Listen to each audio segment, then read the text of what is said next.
Alhamdulillahirabbil alamin alladzi arsala rasulahu bil huda wa dinil haqq liyudhhirahu 'alad dini kulli wa kafaa billahi shahida.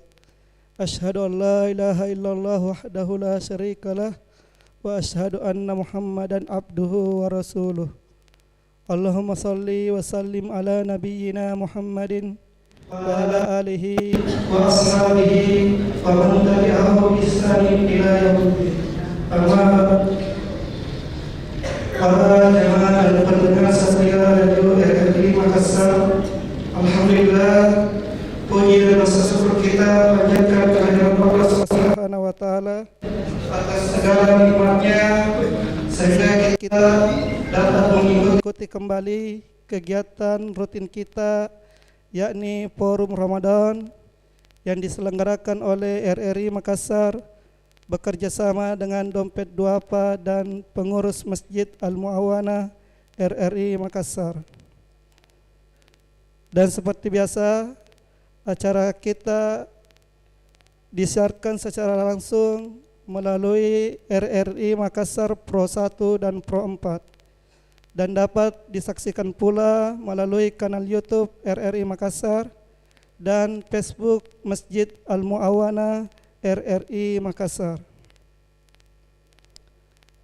Hadirin dan pendengar setia RRI Makassar, tema Forum Ramadan kita hari ini yakni Nuzulul Quran, yang insyaallah akan dibawakan oleh Ustadz kita, Ustadz Dr. Haji Abdurrahman Sakka LC MAG. Dan insyaallah seperti biasa akan dilanjutkan dengan sesi tanya jawab. Tanpa berlama-lama lagi, kepada Ustazuna faltafadhal maskura wal majur.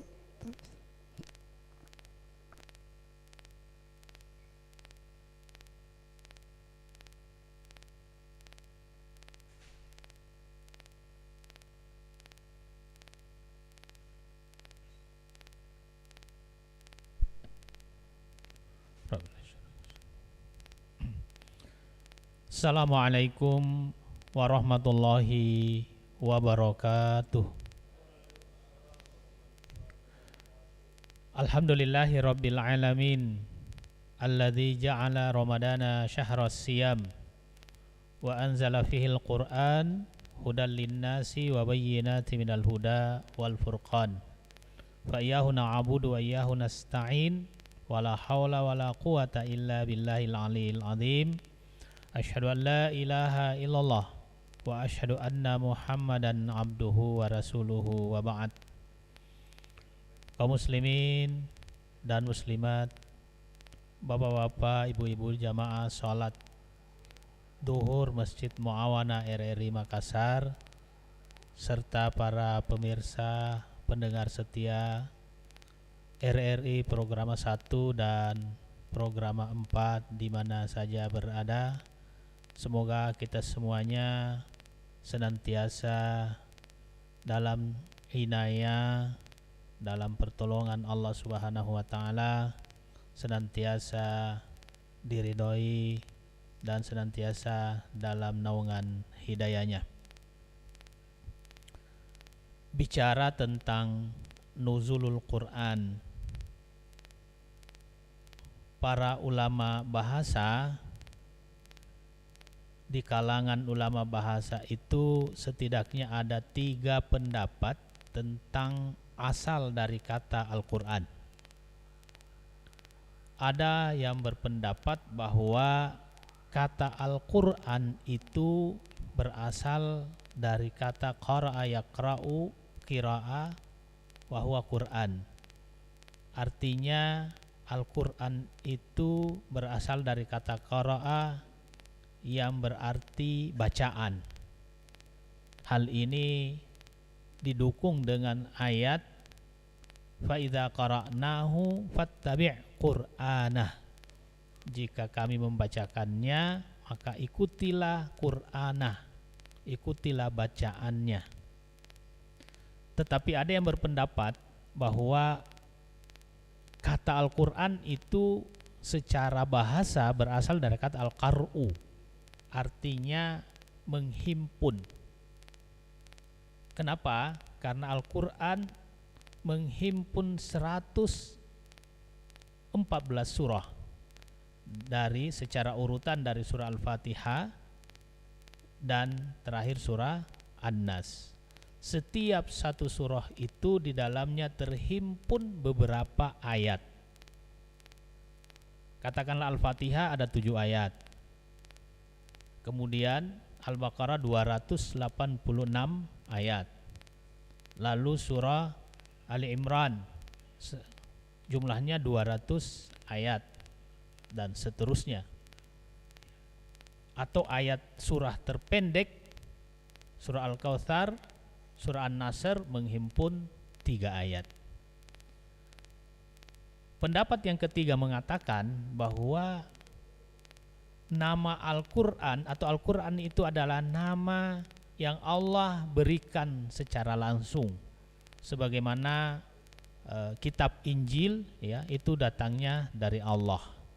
Jadi kata Al-Quran adalah pemberian langsung dari Allah Subhanahu wa taala. Betapapun itu perbedaan ulama, saya kira Al-Quran itu dengan 3 makna bahasa tadi itu bisa kita kita bisa simpulkan semua bahwasanya memang Al-Quran itu adalah bacaan. Al-Quran itu memang menghimpun surah dan ayat-ayat, serta Al-Quran itu memang nama yang Allah berikan, karena di dalam Al-Quran sendiri kita menemukan banyak kata Al-Quran itu. Lalu kita selama ini sering membaca Al-Quran. Sejak kecil kita disuruh membaca Al-Quran. Bahkan pendidikan orang tua kita dulu itu cenderung agak tegas bagi anaknya yang tidak membaca Al-Quran. Saya termasuk masih mendapati pendidikan Al-Quran itu dengan sangat tegas. Kalau kita tidak mengaji itu diancam, sebelum baca Al-Quran harus angkat air dulu. Saya masih dapat pendidikan seperti itu. Saya kira di masa sekarang sudah jarang ditemukan pola itu seiring dengan perkembangan zaman. Tetapi perlu juga kita mengetahui apa sebetulnya makna terminologi dari Al-Quran itu. Kita selalu baca, kita selalu bawa-bawa, bahkan Al-Quran sudah kita baca lewat HP. Nah, di antara pengertian yang lebih lengkap saya kira adalah apa yang disebutkan oleh beberapa ulama dalam kitabnya, di mana mengatakan bahwa Al-Quran itu adalah firman Allah yang diturunkan kepada Nabi SAW melalui perantaraan malaikat Jibril sebagai mukjizat bagi Rasulullah, yang dimana membacanya adalah ibadah. Saya kira ini penting untuk kita mengerti, bahkan menghafal pengertian Al-Quran ini, supaya suatu saat jika ada yang bertanya apakah itu Al-Quran, nah kita bisa berikan pengertiannya. Atau boleh jadi Bapak Ibu tiba-tiba anaknya yang sekolah di SD itu pulang bilang, "Pak, ada PR-ku ini." Apa itu nak? Saya disuruh sama ustazah di sekolah untuk mencari pengertian atau menulis pengertian Al-Quran. Nah, karena kita memahaminya, kita tinggal memberitahu atau menjelaskannya bahwa Al-Quran itu adalah firman Allah. Apa yang kita baca dalam lembaran-lembaran kertas yang disebut dengan kitab itu, ya, kitab Al-Quran adalah kalam Allah, adalah firman Allah yang dibaca oleh Nabi SAW. Itu juga yang kita baca sekarang, itu firman Allah. Itulah sebabnya walaupun firman Allah ini terhimpun, termaktub di dalam lembaran-lembaran kertas, tetapi karena isinya itu adalah firman Allah, sehingga kita harus memuliakannya. Tidak boleh sembarang meletakkan Al-Quran. harus kita muliakan. Ketika kita ingin membacanya, sangat dianjurkan untuk wudu, suci dari hadas. Kenapa? Karena yang kita baca adalah kalamullah, firman Allah. Kemudian diturunkan kepada Nabi SAW sebagai melalui perantaraan malaikat Jibril. Karena itu Al-Quran memang khas kepada Nabi. Taurat diturunkan kepada Musa, Injil kepada Isa. Nah, Al-Quran sebagai kitab terakhir yang diturunkan kepada Nabi yang terakhir. Karena kita yakini Rasulullah SAW adalah Nabi terakhir, maka Al-Quran juga diturunkan kepada beliau sebagai kitab terakhir. Semuanya dikawal oleh Jibril. Jadi kalau wahyu itu turun kepada beliau, banyak caranya. Kadang Nabi menerima wahyu itu melalui ar-ru'yatun shadiqah, mimpi yang benar. Ya, itu tentu terima wahyu tidak melalui Jibril. Tapi Al-Quran yang juga disebut sebagai wahyu Allah, jika itu adalah Al-Quran, maka turunnya kepada Nabi itu dikawal, dibawa langsung oleh Jibril, malaikat Jibril. Jadi Rasul Allah di langit, ya, Jibril ini adalah Rasul Allah, utusan Allah di langit, atau malaikat Allah di langit ini diutus turun ke bumi kepada Rasulnya Allah yang ada di bumi untuk menyampaikan Al-Quran. Mu'jizatan, sebagai mu'jizat bagi Nabi. Jadi Al-Quran itu adalah mu'jizat Rasulullah SAW. Nah, apa yang dimaksud mu'jizat? Mu'jizat itu adalah kejadian yang luar biasa yang diberikan khusus kepada Rasul sebagai pembuktian atas kerasulannya, sekaligus untuk melemahkan dan mengalahkan musuh-musuh yang menentangnya. Itu yang dimaksud mukjizat. Karena itu saya kira perlu kita luruskan istilah mukjizat yang sering digunakan orang sekarang. Kalau dia, katakanlah begini, ada orang yang perjalanan mudik lebaran misalnya, lalu mobilnya kecelakaan, ya, hancur mobilnya, orangnya tidak apa-apa, tidak luka, lalu dia mengatakan, wah ini mukjizat dari Allah. Itu bukan mukjizat, karena mukjizat itu hanya diberikan kepada Rasul. Adapun kita mengalami suatu kejadian yang sungguh di luar logika misalnya, atau di luar fakta yang seharusnya, karena mobilnya hancur tapi orangnya tidak apa-apa, yaitu pertolongan Allah. Mungkin kalau orang soleh itu karamanya, tapi kita tidak boleh mengatakan itu mukjizat karena kita bukan Rasul. Ya, jadi mukjizat itu pembuktian kerasulan seorang Rasul sekaligus untuk melemahkan dan mengalahkan musuh-musuhnya. Ya, katakanlah Nabi Musa dengan mukjizat tongkatnya disebutkan di dalam Al-Quran itu setidaknya 4 kali, di mana tongkat biasa berubah menjadi ular 3 kali. Ya, kejadiannya itu ketika pertama kali tongkatnya Nabi Musa disuruh oleh Allah untuk melepaskannya lalu berubah menjadi ular. Yang kedua ketika di hadapan Fir'aun dia perlihatkan tongkatnya berubah menjadi ular. Yang ketiga ketika menghadapi tukang-tukang sihir Fir'aun. Dan yang terakhir ketika tongkatnya Nabi Musa membelah lautan. Tapi itu khas bagi Musa alaihissalam. Ya, tongkat itu mukjizat bagi Nabi Musa di tangannya. Jadi kita tidak perlu cari itu tongkatnya Nabi Musa supaya kita bisa gunakan. Nah, itu hanya berlaku di tangannya Nabi Musa, dan mukjizat itu berakhir seiring dengan wafatnya nabinya. Nah, gitu. Nah, beda dengan Al-Quran. Al-Quran ini mukjizat yang akli namanya, bukan hissi. Hissi itu sesuatu yang bisa diindra. Nabi juga banyak mukjizat yang bersifat hissi. Misalnya Nabi itu bisa memperbanyak makanan. Banyak hadis menyebutkan air bisa keluar dari jari-jari tangan beliau. Rasulullah pernah membelah bulan. Tapi mukjizat terbesar yang beliau miliki dan lain dari seluruh mukjizat adalah Al-Quran. Karena Al-Quran ini tetap langgeng hingga akhir zaman meskipun nabinya sudah wafat. Nah, itulah keistimewaan Al-Quran sebagai mukjizat. Dan sampai hari ini tidak ada yang sanggup mengalahkan, menyerupakan, membandingkan Al-Quran, baik dari sisi teksnya maupun dari sisi kandungannya.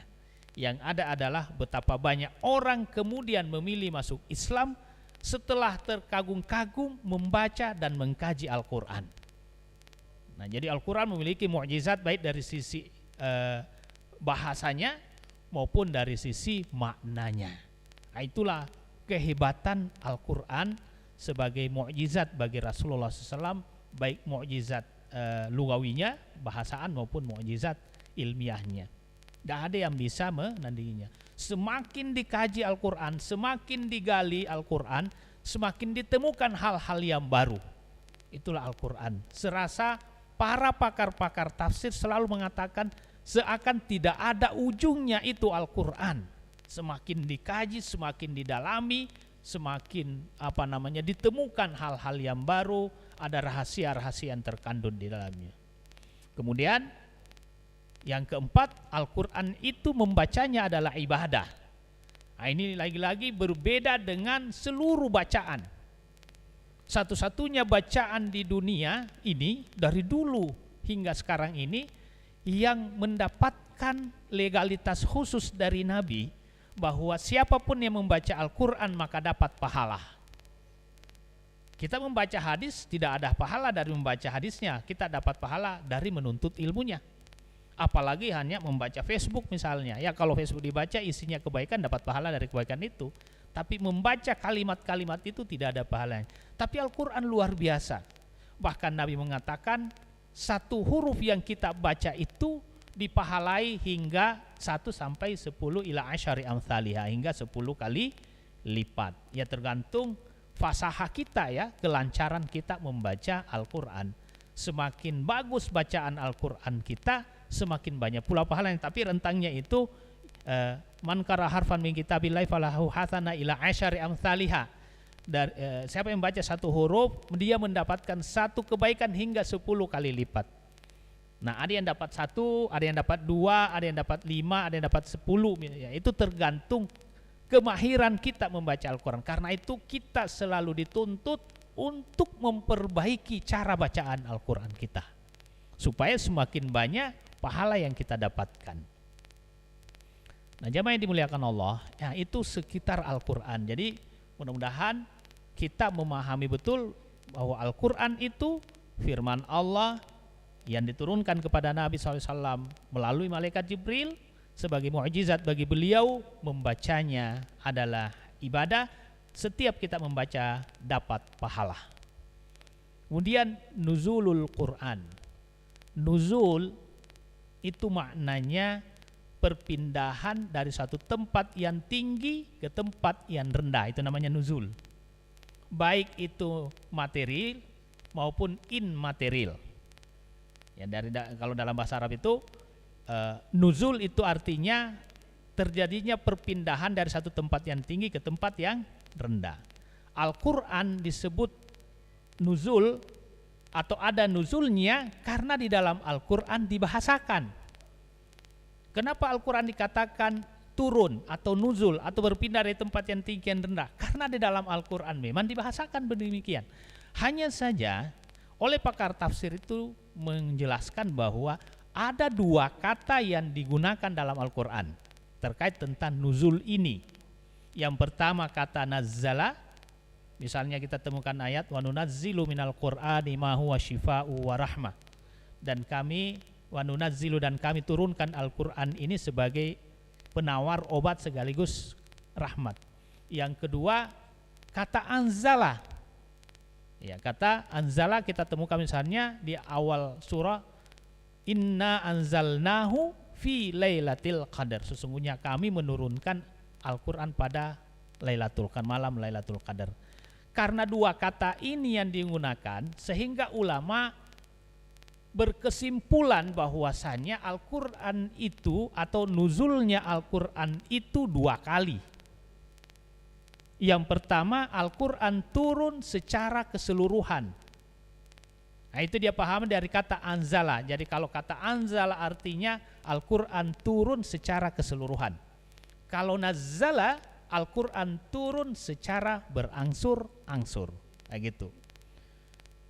Jadi Al-Quran turun secara keseluruhan. Anzala itu turun dari Lauhil Mahfuz ke langit dunia yang oleh ulama disebut dengan Baitul Izzah namanya. Iya, langit dunia, mana itu langit dunia? Ja'ala sab'a samawatin tibaqa. Kan langit ini ada 7 tibak, 7 lapis.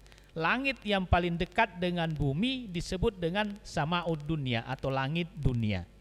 Nah, penjelasan ulama, Al-Quran turun dari Lauhil Mahfuz itu ke langit dunia itu secara keseluruhan. Nah, itu yang dimaksud di surah Al-Qadar itu, inna anzalnahu fi lailatul qadar. Jadi kalau mau diartikan, sesungguhnya kami menurunkan Al-Quran secara keseluruhan dari Lauhil Mahfuz ke langit dunia pada malam Lailatul Qadar. Kemudian dari langit dunia turun ke bumi itu secara berangsur-angsur selama proses nubuahnya Rasulullah SAW. Ada yang berpendapat 23 tahun, 13 tahun periode Mekah, 10 tahun periode Madinah. Ada yang mengatakan 22 tahun, dia rinci 22 tahun, 2 bulan, 22 hari. Apapun itu, yang jelasnya antara 22 hingga 23 tahun. Al-Quran turun berangsur-angsur kepada beliau, mulai dari turunnya 5 ayat di surah Al-Alaq, Iqra bismi rabbikal ladzi khalaq, khalaqal insana min 'alaq, dan sampai terusnya 5 ayat itu sampai ayat terakhir yang turun menurut mayoritas ulama mengatakan di ayat 281 di surah Al-Baqarah. Wattaqu yawman turja'una fihi ilallah tsumma tuwaffa kullu nafsin ma kasabat wa hum la yuzlamun. Itu menurut ulama ayat yang terakhir turun di ayat 281 pada surah Al-Baqarah. Nah, jamaah yang dimuliakan Allah, yang terakhir kenapa Al-Quran diturunkan oleh Allah? Wa hadza kitabun anzalnahu mubarakun fattabi'uhu. Ada penegasan. Al-Quran diturunkan itu sebagai berkah untuk diikuti. Jadi pada prinsipnya Al-Quran diturunkan sebagai pedoman untuk kita ikuti, bukan sekedar untuk disimpan di rumah sebagai perhiasan. Paling sekarang Pak Mushaf itu kan banyak modelnya ya, banyak variannya, bagus lah, menarik kita untuk selalu membaca. Atau bukan sekedar bacaan, bahwa bacaan itu iya, ada keutamaannya, tetapi hakikat Al-Quran diturunkan sebagai pedoman untuk diikuti, diyakini bahwa tidak ada segala urusan yang tidak terselesaikan kalau Al-Quran yang menyelesaikannya. Tidak ada masalah yang tidak selesai kalau Al-Quran yang menyelesaikannya. Semua persoalan kita diselesaikan di dalam Al-Quran. Sebagaimana Abu Bakar dengan keyakinannya mengatakan, Lau da'a minni iqalu ba'irin lawajadtu fi kitabillah. Sekiranya tali pengikat onta saya itu hilang, saya menemukannya di dalam Al-Quran. Betapa kuat keyakinannya itu Abu Bakar terhadap kebenaran Al-Quran. Nah, ini yang perlu kita luruskan. Kita perlu kuatkan keyakinan kita. Ada masalah rumah tangga, selesaikan dengan Al-Quran. Jangan selesaikan di Facebook, ya, jangan selesaikan di medsos dan seterusnya. Selesaikan dengan Al-Quran. Ya, karena lengkap, sempurna, kita yakini itu. Kita pegangi keyakinannya sahabat Abu Bakar yang ya tentu bukan betulan tali yang tergulung-gulung yang ditemukan di lembaran-lembaran mushaf, itu tidak. Tetapi solusi hilangnya tali pengikat ontah itulah yang bisa ditemukan di dalam Al-Quran. Nah, dengan turunnya Al-Quran dan kita kemudian bisa berinteraksi dengannya, mudah-mudahan kita bisa menjadi syakhsun, pribadi yang Qur'ani, mengikuti Al-Quran dan bisa melaksanakan dalam kehidupan kita. Saya kira itu yang bisa saya sampaikan. Usikum wa ya binasitaqallah. Assalamualaikum warahmatullahi wabarakatuh. Waalaikumsalam warahmatullahi wabarakatuh. Masya Allah, begitu banyak ilmu yang telah disampaikan Ustadz kita. Semoga apa yang kita dengarkan tadi bisa memberikan kita pencerahan. Baik, kita ke sesi berikutnya, yakni sesi tanya jawab. Bagi jamaah yang ingin bertanya, kami persilakan dengan terlebih dahulu mengangkat tangan.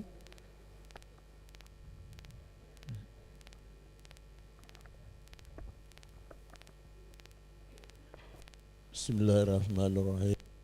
Assalamualaikum warahmatullahi. Waalaikumsalam warahmatullahi. Nama saya Hamzah Ustaz. Ya. Tadi masalah nusul Al-Quran itu Ustaz.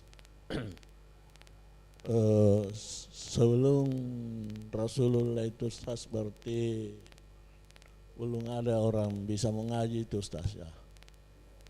Karena Al-Quran diturunkan nanti setelah Nabi Muhammad SAW. Ya, Nabi Adam itu berarti tidak bisa mengaji itu Ustaz.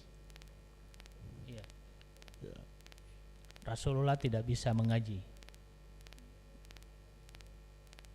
Rasulullah kan setelah itu kan jadi Rasulullah sudah ada Al-Quran. Nah, berarti sebelumnya itu mungkin belum ada yang bisa mengaji itu Ustaz, sebelum Rasulullah. Kan nanti setelah Rasulullah baru ada Al-Quran. Iya. Nah, mungkin sekian Ustaz. Assalamualaikum warahmatullahi wabarakatuh. Iya, pertama, apakah Al-Quran sudah ada sebelum Rasulullah diutus sebagai Rasul? Al-Quran itu sudah ada, tapi dia beradanya di langit dunia itu tadi, waktu turun pertama secara keseluruhan. Nah, nanti kemudian turun Al-Quran kepada beliau secara berangsur-angsur. Apakah ada yang manusia yang membaca Al-Quran sebelum beliau? Tentu belum ada. Karena beliau yang pertama kali yang dibacakan Al-Quran kepadanya. Beliau juga kan tidak bisa membaca itu. Ya, makanya hadis menjelaskan ketika Al-Quran turun dibawa oleh malaikat Jibril, beliau sedang bertahanus, ya, berkontemplasi di gua Hira itu. Maka kemudian Jibril datang lalu mengatakan Iqra. Nah, kata Rasul, baca. Kata Rasulullah, anak ma'an nabi qari, saya tidak mampu membaca.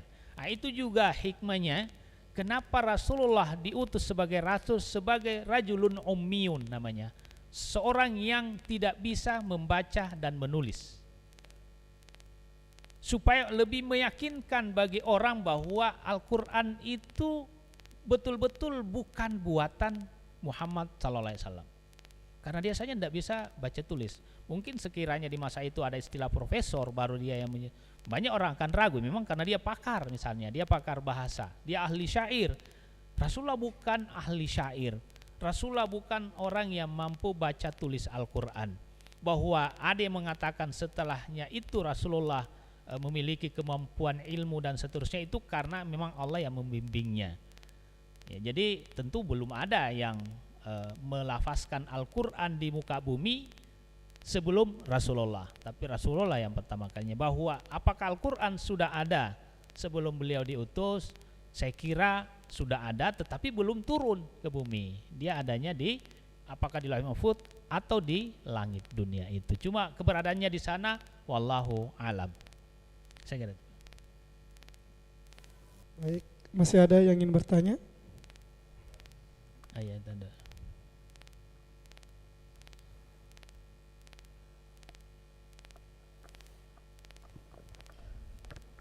Oke, Assalamualaikum warahmatullahi wabarakatuh. Waalaikumsalam warahmatullahi Ustadz, wabarakatuh. mungkin ada ini yang saya mau tanyakan soal kebanyakan biasanya Ustadz di masjid-masjid itu pada saat berlangsung ceramah seperti ini atau taklim, nah ada beberapa jamaah yang lebih membaca Al-Quran daripada mendengarkan isi taklim atau kajian. Nah, yang saya mau tanyakan, yang mana lebih utama Ustadz, mendengarkan mendengarkan ceramah atau tetap mengaji? Karena kita juga ada target untuk mungkin satu hari satu juz atau bagaimana. Oke Ustadz, makasih. Assalamualaikum warahmatullahi wabarakatuh. Oke. Terima kasih. Dua-duanya ini kan kebaikan. Mendengar ceramah itu berarti kita sedang talabul ilmi, menuntut ilmu, ya kan? Menuntut ilmu itu talabul ilmi faridatun. Menuntut ilmu itu kewajiban, ya kan?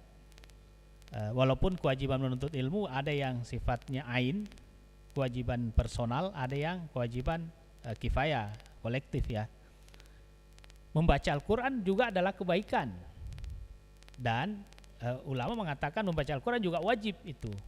Nah, cuma kewajibannya tidak ditentukan oleh waktu kan itu. Yang jelasnya baca Al-Quran itu masa seorang muslim tidak mengaji kan. Tapi kapan mengajinya tidak ada aturan mainnya. Ya, yang jelasnya misalnya dalam sehari mengaji kapan saja. Nah, itu. Jadi dua-duanya kebaikan. Kalau dua kebaikan bertemu, tidak boleh dibenturkan. Ya, tidak boleh dibenturkan. Yang idealnya itu dua-duanya kita ambil. Nah, itu ideal. Kecuali kalau dua-duanya tidak bisa kita ambil, maka kita ambil yang prioritas.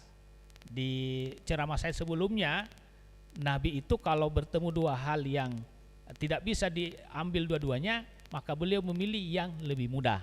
Pernah ya kita bahas sebelumnya. Nah, tinggal kita lihat di sini yang mana lebih prioritas. Apakah saya mengaji sekarang atau saya menuntut ilmu dulu? Tentu secara umum ini ya, saya tidak mengetahui fakta betulnya bagi seseorang itu. Tapi kalau secara umum tentu menuntut ilmu ini lebih prioritas. Karena kenapa? Berlangsung di waktu itu.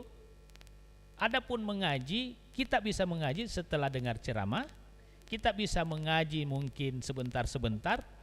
Ya mungkin ada target mengaji di bulan Ramadan 1 juz, kita bisa alihkan di waktu yang lain. Secara umum ya, tapi kan begini tergantung juga orangnya. Jangan sampai memang ada yang dia targetkan misalnya. Misalnya saya kasih contoh. Memang dia sedang lagi program mengaji bersama di grupnya dan dia harus selesaikan di jam itu juga misalnya 1 juz setelah sholat. Berarti kan prioritas jadinya. Karena waktu yang diberikan hanya di waktu itu. Jadi tetap kita harus melihat keadaan yang mengaji itu. Tapi sekali lagi secara umum tentu idealnya baiknya dengar saja dulu pengajian, dengar ceramah, dapat ilmu. Karena ini berlangsungnya hanya di waktu itu, sedangkan mengaji kita bisa atur kapan saja kita bisa mengaji. Kecuali mungkin itu tadi ada hal-hal tertentu yang mengharuskan dia memang harus mengaji di waktu itu.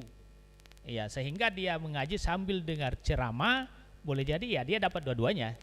Ya, karena ada orang itu punya kemampuan sambil mengaji, ya dia dengar ceramah dapat ilmu. Meskipun idealnya juga kalau mengaji itu bukan sekedar dibaca, tapi dibaca dan dihayati apa makna dari bacaan kita itu jika kita mampu melakukannya. Jadi saya kira itu ya, lihat yang mana prioritas, tidak boleh dibenturkan. Terima kasih. Baik. Mungkin satu pertanyaan lagi. Itu Bapak.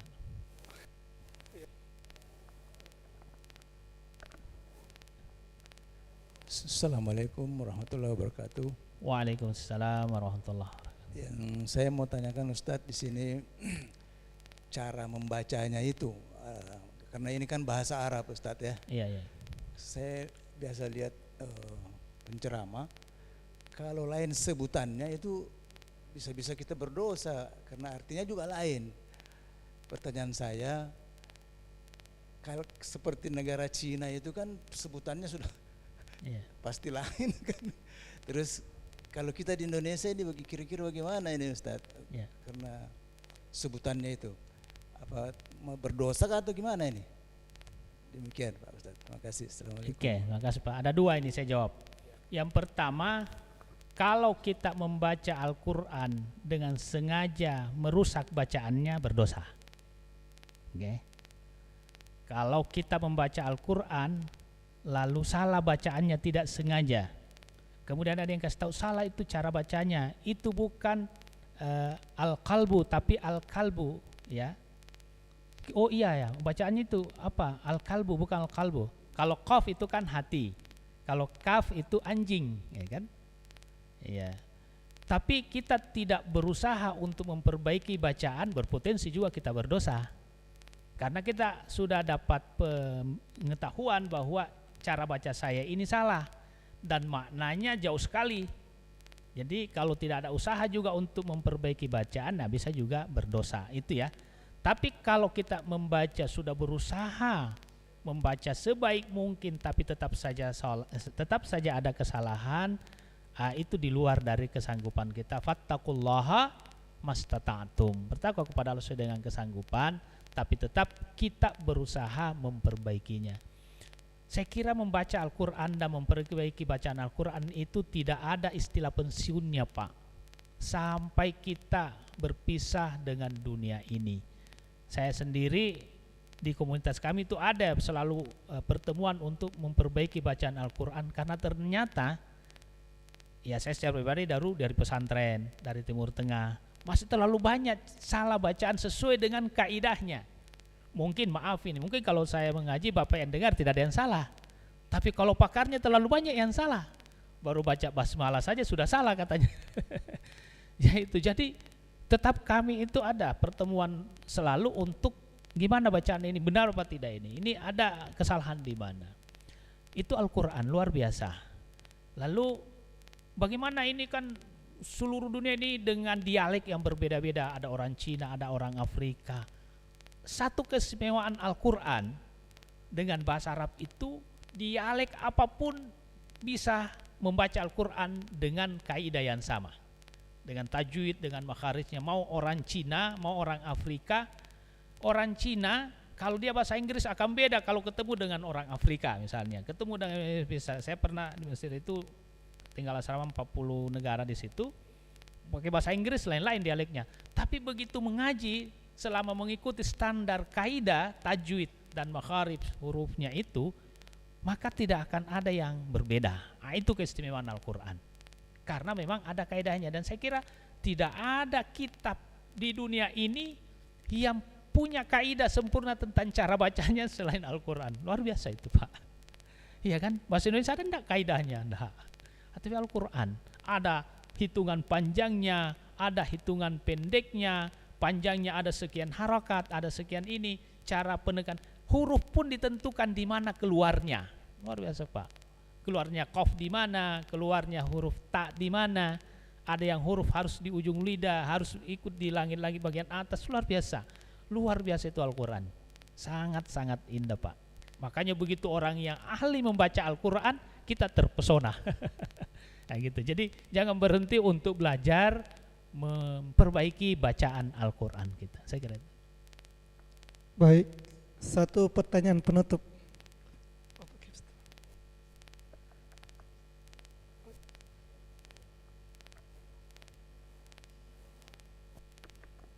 Baik, terima kasih Pak Ustadz. Ya. Nama saya Maulana. Yang saya tanyakan terkait dengan nuzulul Quran, apa namanya ini Lailatul Qadar yang ini belum. Ini penting Ustaz. Jadi sekarang sudah masuk Lailatul Qadar. Beberapa ulama memberi pendapat itu di 10 hari terakhir bulan Ramadan. Tetapi dikerucutkan lagi di hari-hari ganjil, Ustaz. Nah, apakah ada pendapat ulama yang lain itu yang terkait dengan yang ganjil itu ada di mana? Ada 21 yang lebih kuat, Ustaz, sampai mungkin 27, 29 itu, Ustaz. Itu pertanyaan saya yang pertama. Yang kedua adalah bagaimana seseorang yang membaca Al-Quran melalui gadget misalnya, kan apakah lebih utama di mushaf yang biasa kita lakukan di dalam baca Al-Quran itu? Terima kasih Pak Ustadz. Oke. Terima kasih. Saya yang kedua dulu karena Al-Quran, yang baru yang pertama tentang Lailatul Qadar. Saya kasih logika Pak Maulana. Sahabat Nabi itu membaca Al-Quran pakai apa? Pakai mushaf ini atau bukan? Nah, di masa Nabi belum ada ini. Al-Quran itu terhimpun di masa Nabi di hafalannya para sahabat. Ada yang ditulis, di mana ditulis? Pelepah kurma, batu kapur yang dibentuk secara khusus. Itulah media penulisan Al-Quran itu kan. Kan nanti di masa Abu Bakar baru ada ide pengumpulan Al-Quran itu disatukan. Lalu pemushafan Utsmaninya nanti di masa Utsman bin Affan. Artinya di masa itu orang membaca Al-Quran, kalau bukan hafalannya berarti dia baca itu di tulisan lembaran-lembaran di pelepah kurma itu. Ya, jadi itu media penulisan. Seiring perkembangan zaman, konon kertas kan dari Cina ya. Maka mulailah orang menulis menggunakan kertas itu. Mudah juga dibawa. Makanya ada sejarah itu dulu para ulama membawa kitabnya itu Pak, itu satu ontah. Saking banyaknya itu kitabnya itu tebal-tebal itu. Sekarang kan gampang ditenteng dengan dengan PDF itu bisa dibawa. Lalu seiring perkembangan zaman orang sekarang bisa menulis dengan elektronik. Akhirnya kita juga sudah bisa mengaji di HP, di gadget dan seterusnya. Nah, pahalanya apa beda membaca di mushaf ini dengan membaca di gadget? Kalau pahalanya sama, membaca Al-Fatihah di HP ini ya dengan di sini pahalanya sama selama kita baca memang sama bacaannya. Nah, cuma kalau mengatakan yang mana lebih baik, lagi-lagi kondisi orang yang membacanya Pak. Kenapa? Tentu ada plus minusnya. Kalau kita membaca di sini, tahu-taunya kring, oh ada berita dari Facebook, buka lagi. Tik, ada dari WA, akhirnya mengaji kita terganggu oleh yang lain. Mungkin kurang bagus, tapi kalau kita mengaji di sini kan bisa lebih fokus. Gitu. Tapi di sisi lain, ini mungkin terlalu sedikit menyulitkan orang untuk bisa rutin mengaji. Ke kantor susah selalu bawa ini kan. Tapi dengan HP ini mungkin ya sambil di kantor, oh ini belum jam apa ya, duduk-duduk 5 menit kita bisa mengaji. Jadi medianya saya kira media apa saja kita bisa gunakan untuk mengaji, membaca Al-Quran itu tidak ada masalah. Pahalanya juga setiap bacaan yang kita baca juga sama. Yang itu tadi kalau bicara lebih baiknya tergantung kondisi kita. Nah, gitu. Saya punya pengalaman dulu sebelum ada ini, kemana-mana selalu bawa Quran kecil, selalu hilang di bandara Pak. Karena kalau mau masuk hotel bandara saya taruh biasa di vas bunga yang besar itu, pas keluar lupa. Akhirnya dengan ada di HP kan tidak perlu lagi bawa Quran-Quran kecil karena sudah ada ini. Cuma memang lagi-lagi selalu ada plus minusnya. Rasanya lebih nyaman kalau kita mengaji di sini karena kita kebiasaan. Saya kalau di rumah senangnya membaca pakai ini.